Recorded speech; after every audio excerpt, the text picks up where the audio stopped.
Soul land 3 के last part के and में हमने देखा कि जंगल में हुए भीषण बैटल रॉयल के बीच वू झांगकोंग ने तांग वुलिन को उसकी ताकत नहीं बल्कि नेतृत्व और चरित्र के कारण भावी क्लास प्रेसिडेंट बताया।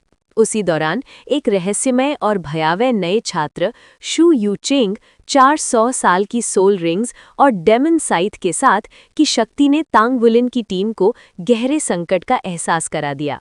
शू यूचेंग सचमुच एक बेहद शक्तिशाली प्रतिद्वंदी था।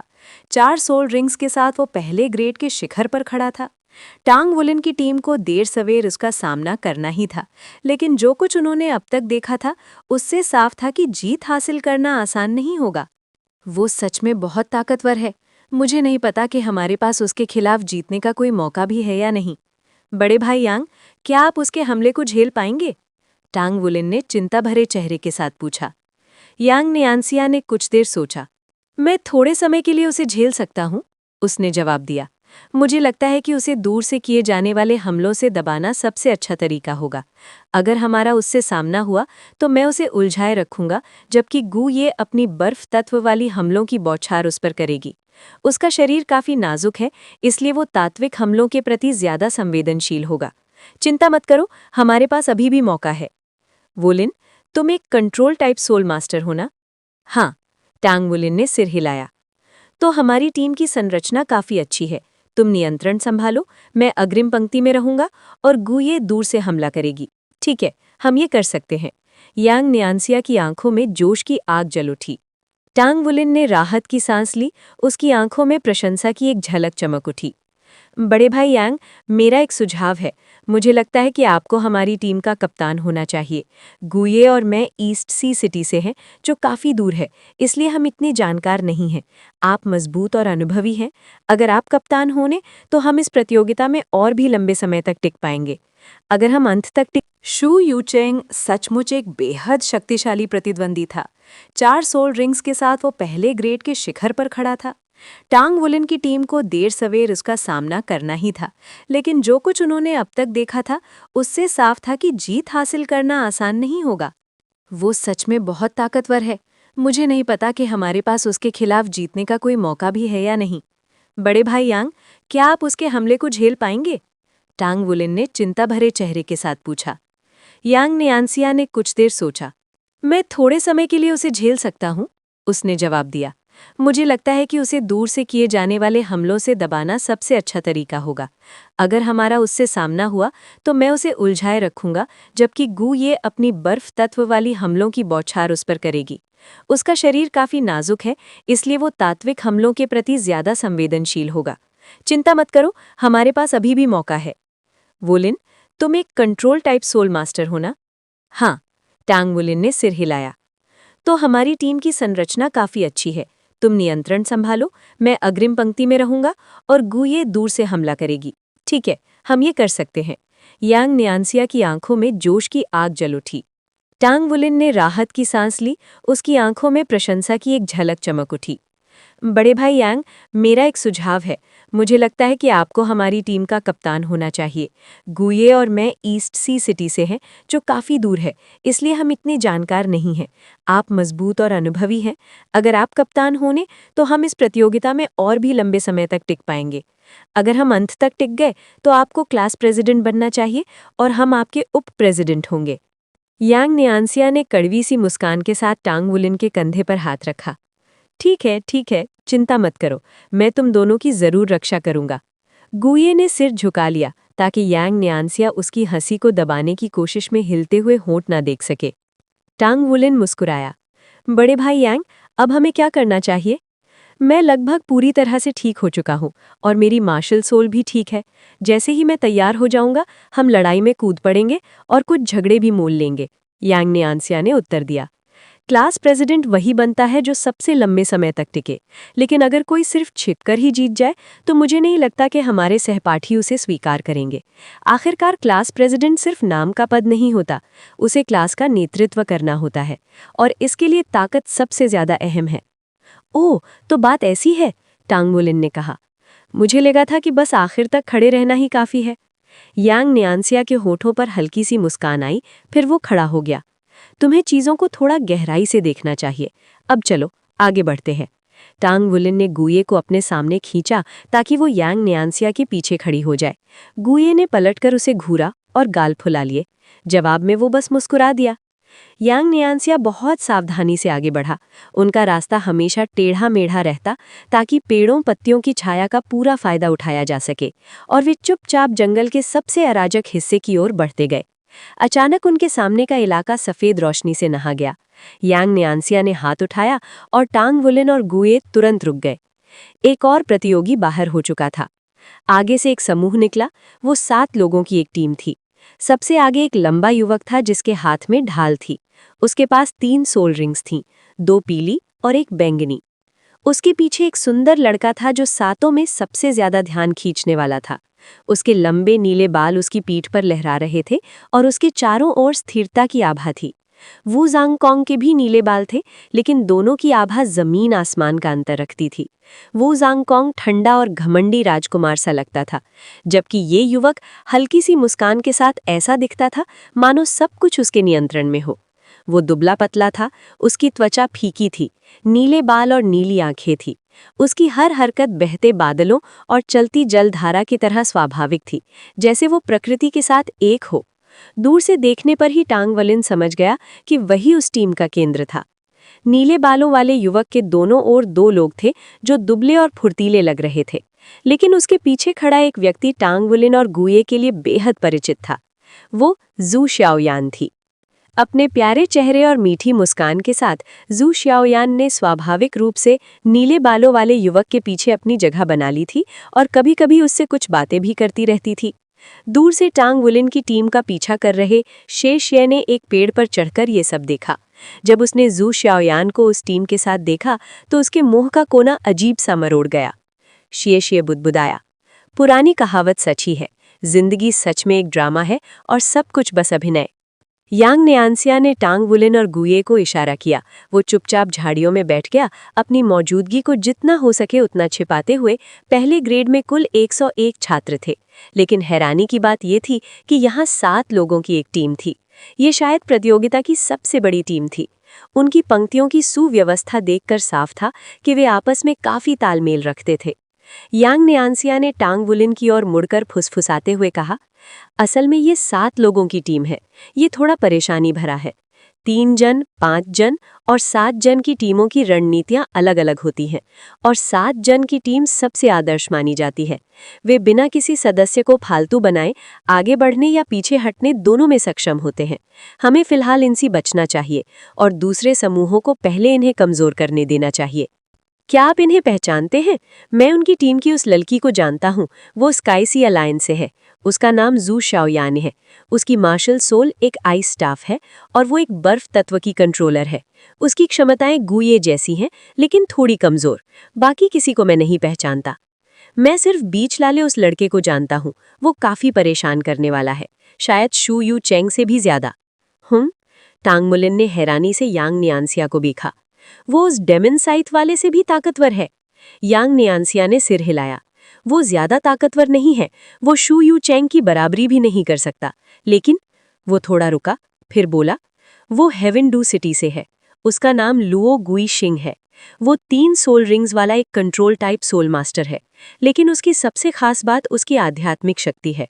मैंने सुना है कि वो पहले ही स्पिरिट सी स्तर तक पहुंच गया है। इसके अलावा वो एक स्पेस टाइप सोल मास्टर है। मैं उसके प्रवेश परीक्षा के एक ही समूह में था। मैंने अपनी आंखों से उसे कुल 93 अंक हासिल करते देखा था, जो कहा जाता है कि पिछले 50 सालों में सबसे ज्यादा है। उसकी क्षमता को देखते हुए उसके लिए इनर कोर्ट में प्रवेश करना कोई समस्या नहीं होनी चाहिए। उसकी स्पेस क्षमताएं बेहद शक्तिशाली हैं और इतने बड़े समूह के साथ वो वाकई बहुत परेशान करने वाला साबित होगा। Space type? टांग वुलिन ने अनायास ही गुये की ओर देखा। तात्विक सोल मास्टर दुर्लभ होते हैं और सबसे आम तत्व 4 मूल तत्व हैं: जल, अग्नि, पृथ्वी और वायु।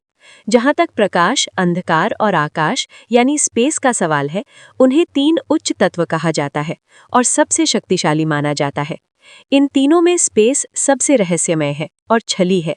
नियंत्रण के लिए स्पेस तत्व का विकास एक अत्यंत शक्तिशाली संयोजन बनाता है।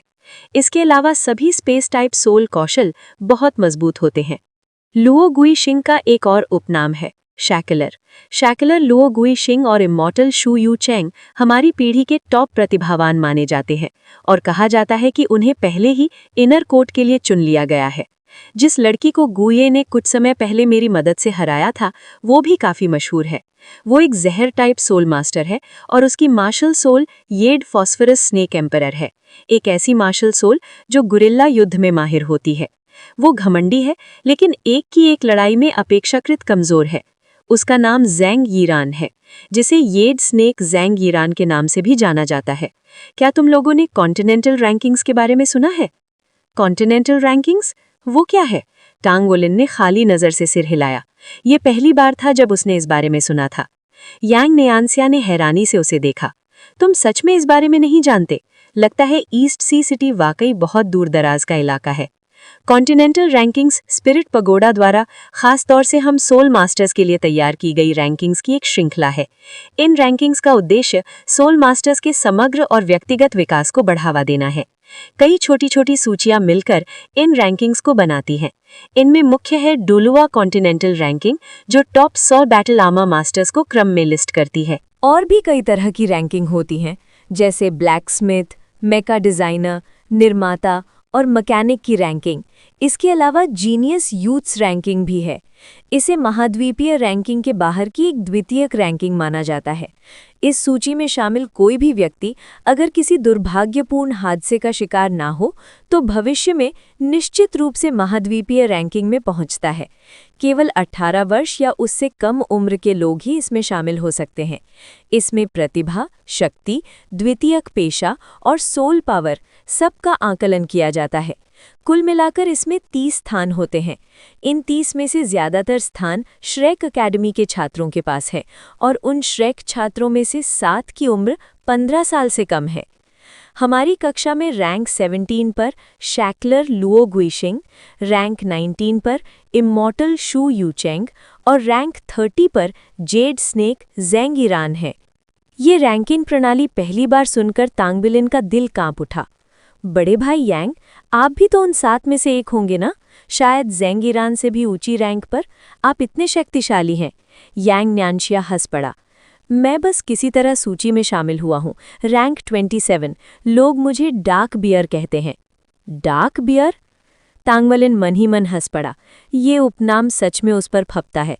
कितना चालाक है और कितनी अच्छी तरह छिपा रहता है। असल में ये रैंकिंग पूरी तरह तय नहीं होती। हमारी ताकत में इतना बड़ा अंतर नहीं है। उदाहरण के लिए शू यू चेंग को ही देख लो। उसकी साधना 3 सोल रिंग वाले लुओ गुइशिंग से ज़्यादा है, फिर भी उसकी रैंक नीचे है, क्योंकि ये रैंकिंग प्रतिभा का समग्र मूल्यांकन होती है और लुओ गुइशिंग भी हमारी कक्षा का सबसे ऊंची रैंक वाला व्यक्ति नहीं है। 16 वर्ष से कम उम्र का एक व्यक्ति रैंक 9 पर है। रैंक 9? तांग विलिन की आंखें फैल गईं। वो स्पेस एलिमेंट को नियंत्रित करता है, फिर भी सूची में सबसे ऊपर नहीं है। यांग न्यानशिया ने गंभीरता से सिर हिलाया। कहा जाता है कि 100 सालों में इतनी शक्तिशाली नई कक्षा कभी नहीं आई। आमतौर पर नए छात्रों की एक खेप में 2 या 3 का जीनियस यूथ्स रैंकिंग में आ जाना ही बड़ी बात है, लेकिन इस बार श्रेक अकेडमी में 7 हैं। हालांकि उनमें से 2 दूसरे ग्रेड के हैं, तो तकनीकी रूप से हमारी कक्षा में 5 ही हुए। सबसे ऊंची रैंक वाली का नाम वू सिदुओ है। मुझे नहीं पता कि ताकत में हम उसकी बराबरी कर सकते हैं या नहीं, लेकिन इतना ज़रूर जानता हूं कि वो स्टार लो शहर से है। उसके पास 4 सोल रिंग्स हैं और शू यू चेंग से अलग उसकी 4,000 वर्षीय हैं। उसे स्टार लो शहर में सदी में एक बार पैदा होने वाली प्रतिभा कहा जाता है। माना जाता है कि 18 की उम्र तक वो जीनियस यूथ्स रैंकिंग के शीर्ष पर पहुंच जाएगी और इसके अलावा वो 4थे दर्जे की मेका डिज़ाइनर भी है। वाकई अद्भुत। असल में वो तुम्हारी जैसी ही है। तुम भी 4थे दर्जे तक पहुंच चुके हो ना? केवल 2 सोल रिंग्स के साथ ये कर पाना सच में चौंकाने वाला है। उस क्षण गुयुए की नज़र तांग विलिन पर बदल गई। पहले वो यांग न्यानशिया के साथ टीम बनाने और उसके छिपकर रहने के फैसले से असहमत थी, लेकिन अब उसे उसके निर्णय की समझ आने लगी थी। कम से कम उन्हें जीनियस यूथ्स रैंकिंग की पूरी जानकारी मिल गई थी और ये भी पता चल गया था कि उनकी कक्षा के 5 सबसे शक्तिशाली छात्र कौन हैं। क्या उस वू सिदुआ का भी कोई उपनाम है? तांग विलिन ने पूछा। उपनाम किसी व्यक्ति के बारे में बहुत कुछ बताते हैं। उसका उपनाम है हेल, हेल वू सिधुओ। कहा जाता है कि वो बहुत सुंदर है, लेकिन सुंदरता के साथ ऐसा उपनाम, उसकी ताकत की कल्पना ही की जा सकती है। हेल वू सिधुओ, शैकलर लुओ ग्विशिंग, इमोर्टल शू यू चेंग, डार्क बियर यांग न्यानशिया और जेड स्नेक जेंग गिरान, जो पहले ही बाहर हो चुका था। यही हमारी कक्षा के 5 सबसे शक्तिशाली लोग हैं और ये सभी जीनियस यूथ्स रैंकिंग में हैं। तांग वुलिन का ध्यान गु युए पर गया। उसे पूरा यकीन था कि अगर गु युए अपनी पूरी ताकत दिखाए तो वो भी उस प्रतिष्ठित सूची में काफी ऊपर तक पहुंच सकती है। मानो उसकी सोच पढ़ ली हो, गु युए ने उसकी ओर देखा। उसकी आंखों में गर्व और युद्ध की तीव्र इच्छा चमक रही थी। ये देखकर वो चौंक गया। यही है श्रेक एकेडमी। यहाँ हर कोई मुझसे कहीं ज्यादा प्रतिभाशाली है। अगर मुझे भी उस सूची में जगह बनानी है तो मुझे और ज्यादा मेहनत करनी होगी। उसे ये दबाव पसंद था। बेशक वो कक्षा अध्यक्ष बनना चाहता था, लेकिन अगर वो कहे कि ये उसके लिए अनिवार्य है तो वो झूठ होगा। उसका असली लक्ष्य इस प्रतियोगिता में अपने सहपाठियों की असली ताकत को समझना था। आज 5 रैंकधारियों के बारे में जानना ही काफी था। अब वो प्रतियोगिता पर ध्यान केंद्रित कर सकता था। यांग नैनशिया ने तब तक इंतजार किया जब तक लुओ ग्विशिंग के समूह का कोई निशान नहीं दिखा। फिर उसने तांग वुलिन और गु युए को विपरीत दिशा में ले जाना शुरू किया। प्रतियोगिता को लगभग आधा घंटा बीत चुका था। अचानक शैनी की आवाज ने आकाश तक को हिला दिया। अब 48 छात्र शेष हैं। युद्ध क्षेत्र को 50% तक कम किया जाएगा। अगले ही क्षण अंतरिक्ष विकृत हो गया। जंगल मरोड़ खाकर पूरी तरह बदल गया। आधे घंटे के निशान पर जमीन बदल जाती है। सौभाग्य से उस समय तांग वुलिन ने अनजाने में गु युए का हाथ पकड़ा हुआ था। सब कुछ स्थिर होने के बाद तांग वुलिन की नज़र सामने खड़े लोगों पर पड़ी। यांग नैनशिया अभी भी आगे था, लेकिन लगभग 30 मीटर दूर लुओ ग्विशिंग का समूह खड़ा था। इसके अलावा बाईं ओर एक लड़की और दाईं ओर 2 लड़के भी थे। एक पल में कई लोग इस खुले क्षेत्र में आ गए थे। ये लुओ ग्विशिंग ने सबसे पहले प्रतिक्रिया दी। युद्ध क्षेत्र साफ करो।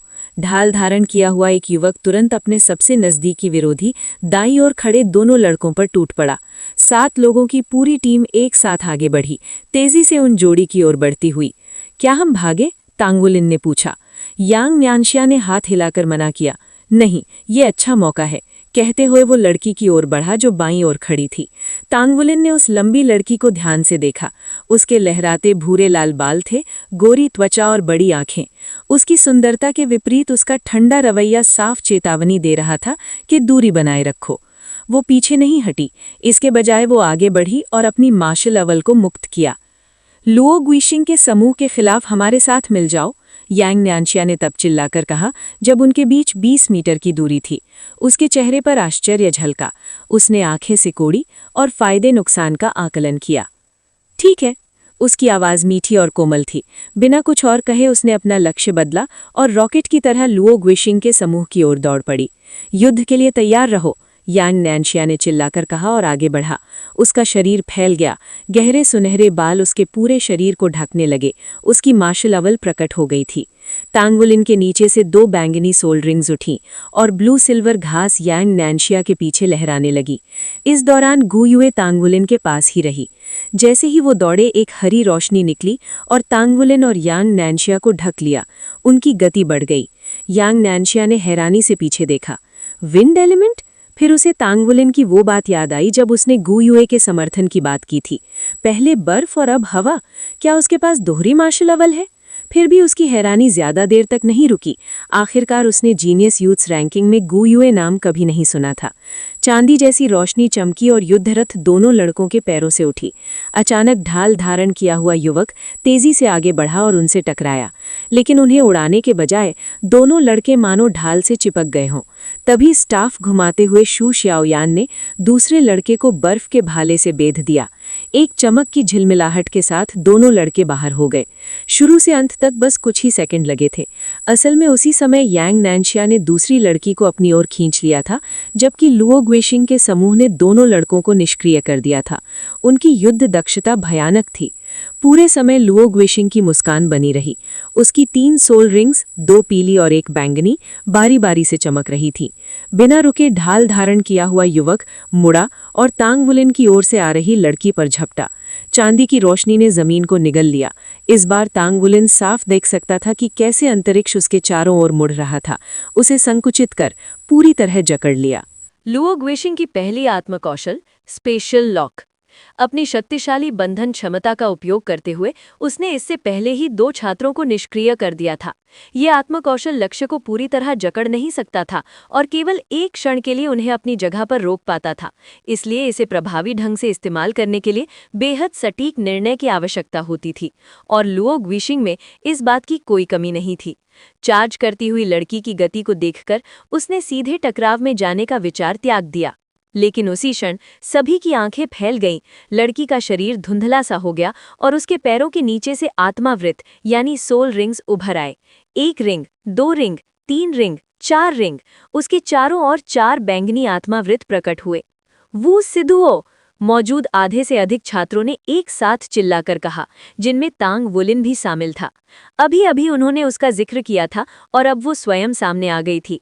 तभी तांग वुलिन को समझ आया कि यांग न्यानशा ने केवल उसी से सहयोग क्यों मांगा था, क्योंकि वो उसे पहचानता था। हालांकि लुओ ग्विशिंग की टीम संख्या में अधिक और अच्छी स्थिति में थी, लेकिन ये कहना मुश्किल था कि जीत किसकी होगी, विशेषकर तब जब उनके पक्ष में रैंक 9 हेल वू सिद्धुओ और रैंक 27 डार्क बियर यांग न्यानशा जैसे लोग मौजूद थे। एक ही आत्मा स्तर पर भी आत्मा गुरुओं के बीच का अंतर आसमान और जमीन जितना हो सकता था। ये लुओ ग्विशिंग की बड़ी टीम को खत्म करने और साथ ही वू सिद्धुओं से संबंध स्थापित करने का दुर्लभ अवसर था। यांग न्यानशा की ये चाल तात्कालिक रूप से भी और भविष्य में भी उनके लिए लाभकारी थी। वो सिद्धुओं हवा में ऐसे मरोड़ी जैसे उसकी हड्डियां ही न हों और एक झलक सी छोड़ते आगे की ओर झपटी। अंधकार की आभा उसे ढक चुकी थी, लेकिन ये अंधकार शू यूचेंग के अंधकार से अलग था। वो पहले से भी अधिक फुर्तीली लग रही थी। उसके चारों ओर एक अलौकिक सी अनुभूति फैल रही थी। उसका शरीर चमका और वो बिजली की तरह पल भर में लुओ ग्विशिंग की टीम के सामने प्रकट हो गई। ये पहली बार नहीं था कि लुओ ग्विशिंग की टीम ने साथ काम किया हो। ढाल धारण किए युवक ने वू सिद्धुओं के उन्मत्त आक्रमण पर जरा भी हिचकिचाहट नहीं दिखाई। उसकी तीनों आत्मावृत एक साथ चमक उठी। उसी क्षण वू सिद्धुओं ने अचानक दिशा बदल ली और अपनी पूरी गति ढाल वाले युवक की ओर मोड़ दी। ढाल वाले युवक ने अपनी 1000 वर्षीय आत्मा कौशल पुल सक्रिय किया था। ये कौशल 10 सेकंड तक शत्रुओं का ध्यान अपनी ओर खींच सकता था। रक्षा प्रकार के आत्मा गुरुओं के लिए ये अत्यंत उपयोगी कौशल था। एक पल भी न लगा वू सिद्धुओं का आक्रमण उसकी ओर खींचने में।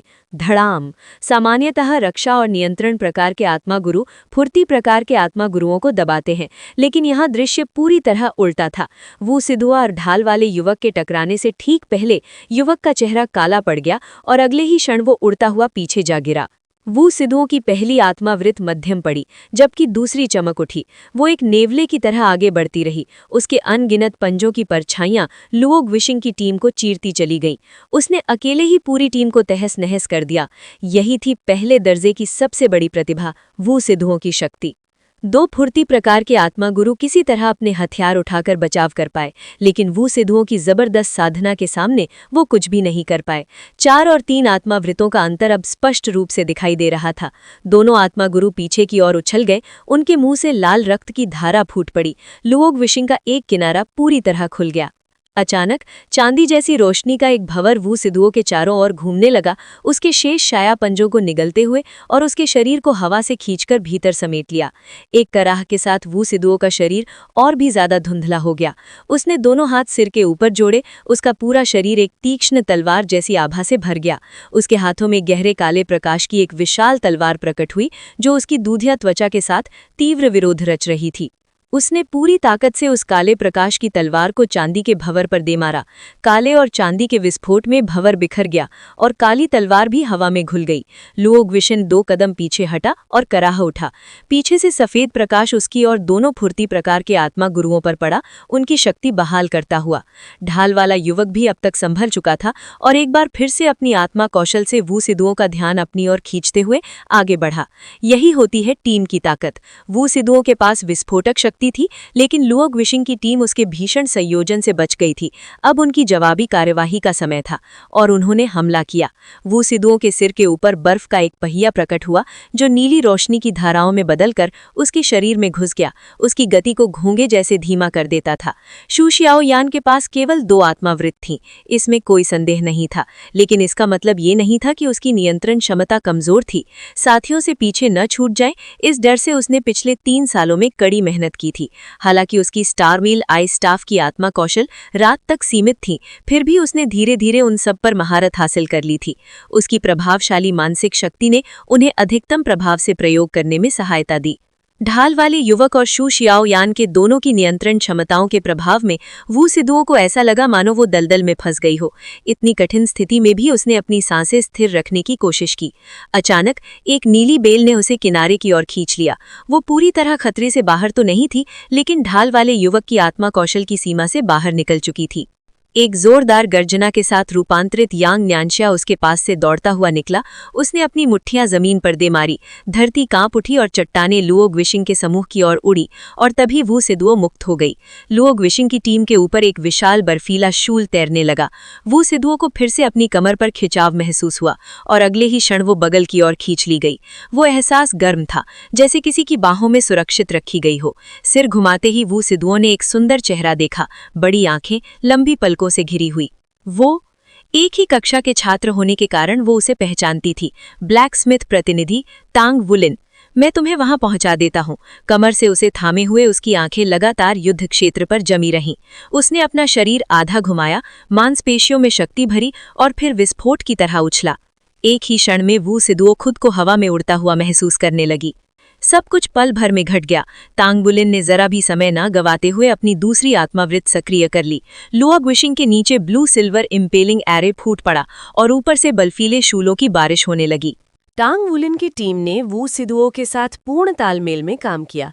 जैसे ही वो आकाश में उड़ी, डार्क बेयर यांग न्यानशिया एक टैंक की तरह ढालधारी युवक की ओर दौड़ पड़ा। उसकी आत्मा अंगूठियां चमक रही थी और उसके गहरे सुनहरे बाल तेज रोशनी बिखेर रहे थे। वो जल्द ही ढालधारी युवक की पुल क्षमता की सीमा में प्रवेश कर गया, लेकिन वो उसे टालने की कोशिश ही नहीं कर रहा था। उसी क्षण लुओ गुइशिंग ने अपनी अद्भुत युद्ध क्षेत्र नियंत्रण क्षमता का प्रदर्शन किया, जिसने उसे अपनी टीम का मूल केंद्र बना दिया था। यांग न्यानशिया के ढालधारी युवक से टकराने से कुछ इंच पहले ही वो युवक चांदी की चमक के साथ गायब हो गया और यांग न्यानशिया खाली हवा को चीरता हुआ आगे निकल गया। दो फुर्तीले प्रकार के आत्मा मास्टर तुरंत यांग न्यानशिया के दोनों ओर प्रकट हुए और उसे चकमा देते हुए पीछे की पंक्ति में मौजूद तांग वुलिन और गु युए की ओर लपके। ये स्पष्ट था कि यांग न्यानशिया की ताकत फुर्तीले और रक्षा प्रकार के आत्मा मास्टरों को आसानी से दबा सकती थी। इसलिए जब ढालधारी युवक दोबारा प्रकट हुआ तो वो लुओ गुइशिंग के पास खड़ा था। लुओ गुइशिंग की आंखों में चमक आई और उसकी पहली व दूसरी आत्मंगूठियां जगमगा उठीं। यांग न्यानशिया के चारों ओर चांदी की रोशनी फैल गई। स्थानिक आत्मा कौशल इसलिए भयानक होते हैं क्योंकि टेलीपोर्टेशन से कोई बच नहीं सकता। पल भर में ही यांग न्यानशिया खुद को अपनी पिछली स्थिति से 15 मीटर दूर पाया और स्पेशियल लॉक द्वारा जड़ हो गया।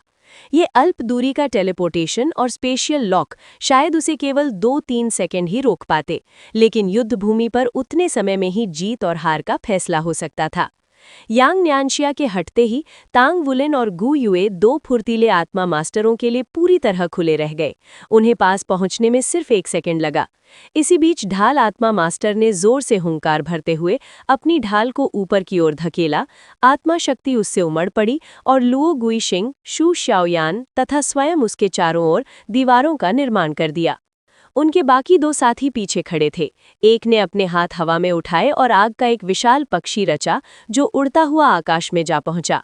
दूसरा उनका सहायक प्रकार आत्मा मास्टर था। उसके शरीर से प्रकाश फूटा जो उसके साथियों की आत्मा शक्ति को सुदृढ़ कर रहा था। आत्मा शक्ति प्रवर्धन एक अत्यंत शक्तिशाली सहायक क्षमता थी जो उपयोगकर्ता की वृद्धि के साथ बढ़ती थी। 7 सदस्यीय टीम के लिए इसका प्रभाव अपार था और ये युद्ध की दिशा पलट सकता था। लुओ गुइशिंग के चेहरे से मुस्कान गायब हो चुकी थी। उसके भीतर एक भयावह शांति उतर आई थी। उसकी आंखें मानो सब कुछ भेद कर देख पा रही थीं। वू सिदुओ और यांग न्यानशिया की टीम के बीच हुआ ये तात्कालिक सहयोग निस्संदेह उसके सामने आई सबसे बड़ी चुनौती थी। फिर भी उसे अपनी जीत पर भरोसा था। वो अकेला नहीं लड़ रहा था, उसके पास एक टीम थी। वो दृढ़ता से मानता था कि एक व्यक्ति की शक्ति सीमित होती है, लेकिन टीम की शक्ति असीमित होती है, और एक टीम नेता के रूप में उसके पास वे कौशल होना अनिवार्य था जो उसके साथियों की पूरी क्षमता को सामने ला सकें। लुओ गुइशिंग का युद्ध क्षेत्र पर पूर्ण नियंत्रण था। अग्नि पक्षी ने आती हुई बर्फीली सुइयों को पिघला दिया और ढालधारी युवक ने ब्लू सिल्वर घास को रौंद कर नष्ट कर दिया। यांग न्यानशिया को इसलिए टेलीपोर्ट किया हटाया गया क्योंकि वो युद्ध भूमि का सबसे अहम शत्रु था। वू सिदुओ भले ही शक्तिशाली हो, लेकिन लुओ गुइशिंग को विश्वास था कि उसकी टीम उसे पराजित कर सकेगी। इस समय उसे अपने विरोधियों को कमजोर करना और अपनी बढ़त को मजबूत करना था, इसलिए उसकी पहली प्राथमिकता सबसे कमजोर 2 अंगूठी वाले शत्रु को हटाना था। ऐसा करने के बाद वो अपनी टीम की शक्ति को एकत्र कर डार्क बेर यांग न्यानशिया और हेल वू सिदुओ को समाप्त कर सकता था। नीली रोशनी की एक चमक के साथ ब्लू सिल्वर घास गू युए की कमर के चारों ओर लिपट गई। तांग वुलिन ने उसी घास की मदद से गू युए को अपनी बाहों में खींचा और एक घुटने पर बैठकर ब्लू सिल्वर इम्पेलिंग एरे आकृतित किया, जो उनके चारों ओर ढाल के रूप में फैल गया। तांग वुलिन की ओर दौड़ते 2 फुर्तीले आत्मा मास्टर मूर्ख नहीं थे। जैसे ही घास जमीन से फूटी, वे हवा में कूद गए, लेकिन घास बहुत घनी थी और जल्द ही वे अपने लक्ष्यों को खो बैठे। इसी बीच ढाल आत्मा मास्टर ने स्थानिक बंधनों से मुक्त होकर गर्जना करता हुआ लुओ गुइशिंग की ओर झपटा। दूसरी ओर वू सिदुओ ने अंततः टॉप 10 में स्थान पाने वाले की असली ताकत दिखाई। प्रकाश विस्फोट की तरह फूटा जब वो आकाश में उड़ी। उसकी आभा कुछ क्षण पहले से पूरी तरह अलग थी। उसकी चौथी अंगूठी जली और वो 3 प्रतिरूपों में बट गई, जो अलग अलग दिशाओं में गोता लगाने लगे। वे प्रतिरूप पारदर्शी थे, मानो गंदले पानी से बने हों। फिर उसकी दूसरी अंगूठी चमकी। उसकी रोशनी चौथी अंगूठी की चमक से मिलकर आकाश को प्रकाशित कर गई। छाया से बने पंजे आकाश में फैल गए और अग्नि पक्षी और ढाल दीवार को पूरी तरह ढक लिया। वो बल के बदले बल से टकरा रही थी। गति उसकी विशेषता थी, फिर भी उसने सामने से भिड़ने का निर्णय लिया। जंगल में लगातार गड़गड़ाहट गूंजने लगी जब छाया पंजे ढाल दीवार और अग्नि पक्षी से टकराए। लुओ गुइशिंग का चेहरा गंभीर हो गया। वो भली भांति जानता था कि उच्च साधना स्तर के कारण वू सिदुओं को कितना बड़ा लाभ प्राप्त है। उसकी ख्याति निरर्थक नहीं थी। ढाल आत्मा मास्टर और अग्नि पक्षी बुलाने वाला आत्मा मास्टर कराहने लगे। वे वू सिदुओं की शक्ति के सामने कांप रहे थे, फिर भी सहायक की आत्मा शक्ति प्रवर्धन के कारण किसी तरह टिके हुए थे। एक बार फिर चांदी का भंवर उभरा। अपने 1000 वर्षीय आत्मा कौशल के साथ केवल लुओ गुइशिंग ही वू सिदुओं का सामना कर सकता था। लेकिन जैसे ही वो भंवर प्रकट हुआ, वू सिदुओं की दूसरी और चौथी अंगूठियां मंद पड़ गईं। इसके बजाय उसकी पहली अंगूठी चमक उठी। अचानक गति के विस्फोट के साथ वो हवा को चीरती हुई सहायक प्रकार आत्मा मास्टर की ओर लेजर की तरह दौड़ी। ये था हेल रश। यही वू सिदुओं का असली लक्ष्य था। वो केवल ब्रूट फोर्स से 9वें स्थान पर नहीं पहुंची थी, उसने पूरे युद्ध के दौरान हर कदम की योजना बनाई थी। लेकिन तभी एक बर्फीला भाला बगल से उड़ता हुआ आया और उसके रास्ते में आ खड़ा हुआ। वो भाला ठंडी चमक से दमक रहा था। जो भी उससे टकराता निश्चित रूप से बुरी तरह घायल होता। वू सिदुओं ने लगातार कई आत्मा कौशलों का प्रयोग किया था, इसलिए स्पष्ट था कि उसकी आत्मा शक्ति कम हो रही होगी। लुओ गुइशन ने मुड़कर शू शाओयान को अंगूठा दिखाया। यद्यपि शू शाओयान के पास केवल 2 अंगूठियां थीं, फिर भी वो हमेशा निर्णायक क्षणों में कदम उठाती थीं। उसे लुओ गुइशन के निर्देशों की आवश्यकता नहीं थी। वो स्वाभाविक रूप से टीम के साथ तालमेल बिठा लेती थीं। वे उस गोंद की तरह थीं जो पूरी टीम को जोड़े रखती थीं। इसी कारण उसकी कम साधना के बावजूद टीम ने उसे स्वीकार किया था। लेकिन उसी क्षण कुछ ऐसा हुआ जिसकी किसी ने कल्पना नहीं की थी। वू सिदुओं के होठों पर एक भयावह मुस्कान उभरी। उसने बर्फीले भाले से बचने की कोशिश नहीं की। इसके बजाय उसकी 4 बैंगनी अंगूठियां गायब हो गईं और उनकी जगह एक अकेली बैंगनी अंगूठी प्रकट हुई। सफेद प्रकाश उसके शरीर से फूट पड़ा, उसके पूरे शरीर पर सफेद बाल उगाए और उसकी देह में शक्ति का सैलाब उमड़ पड़ा। उसकी एकमात्र अंगूठी तेजी से चमकी और बर्फीले भाले के टकराने से ठीक पहले उसने सुनहरे पंजों वाले हाथ से उसे थप्पड़ मारा, जिससे वो ठंडी धुंध में बिखर गया। इसके बाद वो सीधे सहायक प्रकार आत्मा मास्टर से जा टकराई। प्रकाश चमका, वो बाहर हो गया। ड्यूअल मार्शल सोल्स, लुओ गुइशिंग अनायास चिल्ला उठा। स्थिति वैसी ही थी जैसी उसने कही। उस पल वू सिदुओं की 4 अंगूठियां एक में बदल गई थीं और उसकी मार्शल आत्मा रूपांतरित हो गई थी। इसका केवल एक ही अर्थ मतलब हो सकता था, उसके पास ट्विन मार्शल सोल्स थीं। बहुत कम लोग इस रहस्य को जानते थे। लुओ गुइशिंग ही नहीं, उसका अस्थायी सहयोगी यांग न्यानशिया भी स्तब्ध रह गया। यद्यपि इस मार्शल आत्मा के लिए उसके पास केवल एक ही अंगूठी थी, फिर भी उसकी साधना कम से कम 40वें स्तर तक पहुंच चुकी थी। इसलिए उसके एकमात्र आत्मा कौशल की शक्ति चौथी अंगूठी के बराबर थी। भूमि पर उतरते ही वो रुकी नहीं। सुनहरी आभा से ढकी वो अग्नि पक्षी बुलाने वाले आत्मा मास्टर की ओर झपटी और रास्ते में खड़े पक्षी को चीरती हुई आगे बढ़ गई। जैसे ही वो दूरस्थ आत्मा मास्टर को कुचलने ही वाली थी, एक चांदी की चमक ने उसे किनारे टेलीपोर्ट कर दिया। यद्यपि उसने अपने साथी को बचा लिया, लेकिन लुओ गुइशिंग की शक्ति असीमित नहीं थी। ऐसा करने के लिए उसे यांग न्यानशिया के सामने चल रहे मोर्चे की ओर पीठ करनी पड़ी। दांत भींचते हुए ढाल वाले सोल मास्टर ने आगे झपट्टा मारा और अपनी ढाल से हमला कर दिया। लुओ गुइशिंग द्वारा बेबस होकर युद्ध क्षेत्र से टेलीपोर्ट कर दिए जाने के बाद यांग नियंशिया को काफी नुकसान उठाना पड़ा था। अब जब वो आखिरकार फिर से लड़ाई में लौटा था, तो वो अपनी ताकत को रोक नहीं पाया। एक जोरदार धमाके के साथ यांग नियंशिया ने ढाल को ढालधारी युवक के हाथ से उड़ा दिया और उसे पीछे की ओर उछाल दिया। इससे पहले कि वो जमीन से टकराता, तांग वुलिन ने यांग नियंशिया के पीछे से ब्लू सिल्वर ग्रास की एक लता भेजी, जो युवक की कमर के चारों ओर लिपट गई। फिर तांग वुलिन ने जोर से खींचा और उस युवा ढाल सोल मास्टर को सीधे यांग नियंशिया की मुट्ठी की ओर फेंक दिया। सफेद रोशनी चमकी, युवक के बाहर होने का संकेत। यांग नियंशिया ने तांग वुलिन और गु युए की ओर मुड़कर देखा। हैरानी की बात यह थी कि लुओ गुइशिंग की टीम के वे 2 एजिलिटी टाइप सोल मास्टर कहीं दिखाई नहीं दे रहे थे, जिनसे उन्हें लड़ना चाहिए था। क्या उन्होंने उन दोनों को भी हरा दिया? यांग नियंशिया स्तब्ध रह गया। तांग वुलिन तो बस 2 रिंग वाला कंट्रोल टाइप सोल मास्टर है। क्या वो सच में उन दोनों एजिलिटी टाइप्स को दबाने में सक्षम था? लेकिन ये श्रेक एकेडमी है, यहाँ कोई भी कमजोर नहीं होता। शायद गु युए की ताकत ही कारण रही होगी। हालांकि उसका अनुमान यहीं तक सीमित रहा। आखिरकार वे सिर्फ अस्थायी सहयोगी थे। 2 एजिलिटी टाइप साथियों के रहस्यमय ढंग से गायब होने और बाकी 2 के हार जाने के बाद लुओ गुइशिंग के चेहरे पर गहरी शिकन आ गई।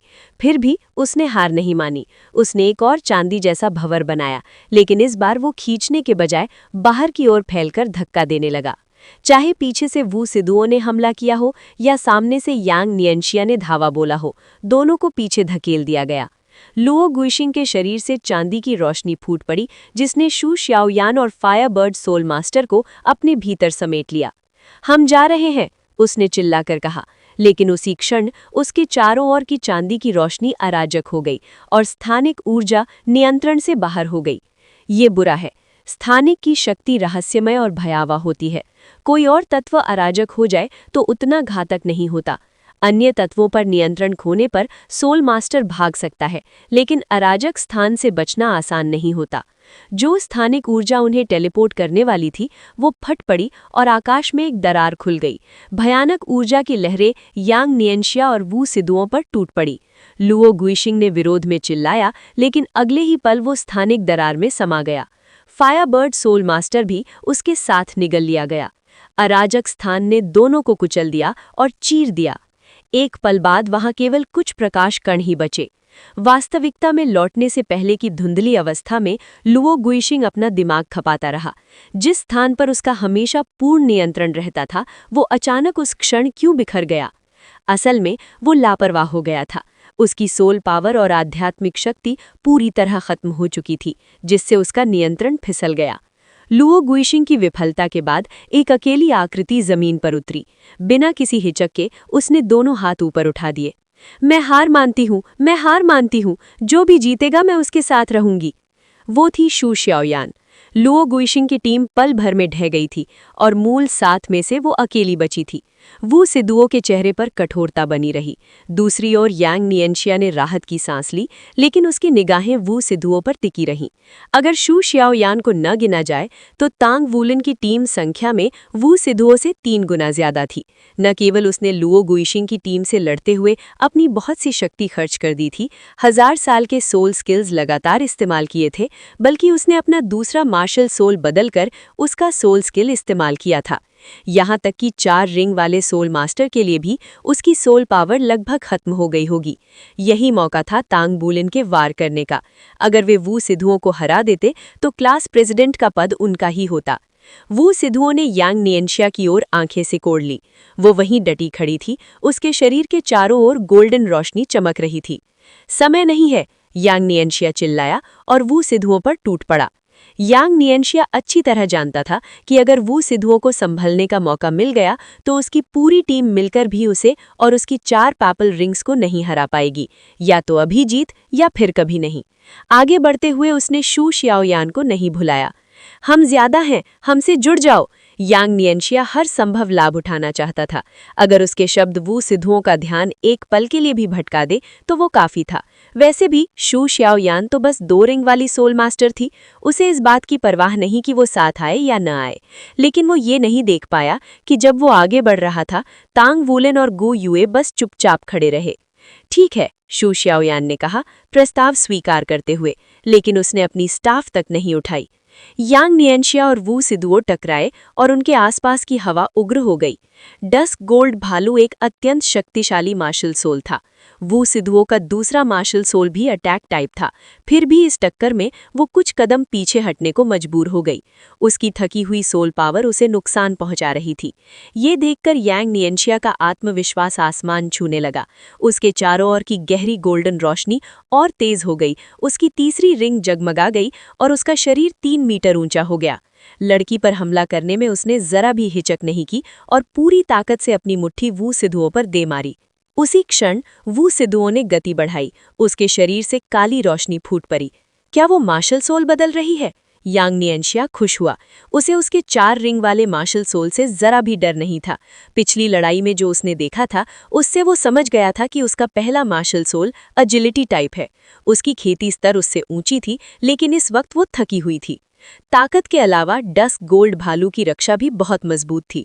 तीसरा सोल स्किल एक्टिव होने के बाद यांग नियंशिया को पूरा भरोसा था कि वू सिधुओं उसकी रक्षा को नहीं तोड़ पाएगी। ऊपर से तांग वुलिन और गु युए उसका समर्थन कर रहे थे। उसकी जीत लगभग तय थी। लेकिन जैसे ही यांग नियंशिया अपनी आने वाली जीत के सपने देखने लगा, वू सिधुओं के साथ कुछ अजीब होने लगा। उसके चारों ओर काला आभा मंडल उभरा, लेकिन गोल्डन रोशनी गायब नहीं हुई। दोनों आभाएं मिलकर अराजक गहरे गोल्डन प्रकाश में बदल गई और उसके शरीर के गोल्डन बाल क्रिस्टल की तरह चमकने लगे। उसका मानव रूप गायब हो गया और वो पारदर्शी व्हाइट बाघ में बदल गया। ये क्या है? यांग नियंशिया अवाक रह गया। उसने पहले कभी ऐसा नहीं सुना था। ये मार्शल सोल अवतार नहीं हो सकता। भले ही उसका मार्शल सोल व्हाइट बाघ हो, उसे अवतार प्रकट करने के लिए 7 रिंग वाला सोल सेज होना पड़ेगा। वो तो बस 4 रिंग वाली सोल एंसेस्टर है। ये विचार उसके मन में एक पल के लिए ही आया था, जब हेल व्हाइट टाइगर ने उस पर पंजा मारा। चाहे वो जितनी कोशिश करता, वो उससे बच नहीं सका। अगले ही पल सफेद रोशनी चमकी। एक और प्रतियोगी बाहर हो गया। तांग वुलिन और गु युए स्तब्ध रह गए। क्या ये सेल्फ सोल फ्यूजन स्किल है? सोल फ्यूजन स्किल को अंजाम देने के लिए 2 अत्यधिक अनुकूल सोल मास्टर्स की जरूरत होती है। संपर्क में आते ही उनके मार्शल सोल्स आपस में मिल जाते हैं और विस्फोटक शक्ति छोड़ते हैं। इससे तांग वुलिन और गु युए को उन जुड़मन बहनों के साथ हुई लड़ाई याद आ गई, जिन्होंने अपने सोल फ्यूजन स्किल से पल भर में युद्ध की दिशा पलट दी थी।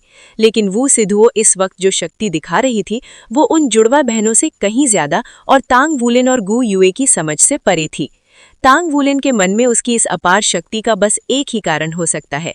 ये निश्चित रूप से सेल्फ सोल फ्यूजन स्किल थी।